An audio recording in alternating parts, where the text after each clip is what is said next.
Inaki mabe mokolo ya mercredi 9 octobre 2013 awana Esmicom Palais du Peuple pour ezalaki ndemo bangi na défense ya premier cycle ya maintenance télécom pe ba option mususu kasi tomonaki Josué Osomba multi-service monteur pe reporter ya journal télévisé en lingala facile a salaki défense naye na télécommunication a défendaki na travail naye oyelobi analyse descriptive sur les techniques d'accès au réseau téléphonique de la norme GSM. Pe ezalaki na 50 pages. Tomonaki présence ya ba membre ya famille, pe ba collègue ya musala bazalaki wana pona ko soutenir ye. Kasi ba membre ya jury o bazalaki wana bango pana bango balabaki ba kosukisa Josué Osomba kasi tango ba posaki ba question okanisa Josué Osomba nda bandai kozela bango po amelaki nde travail na ndenge ya defoite a beti ba question nyonso dada ndenge buza komona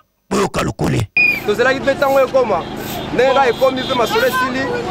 babosa na ngai ilo na mama classe babosa na ngai na sikoyo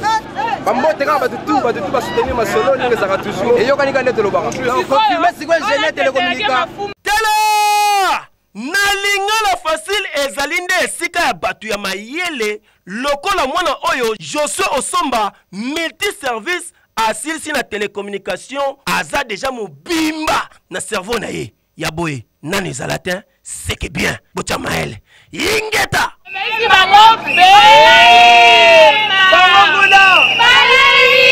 Eba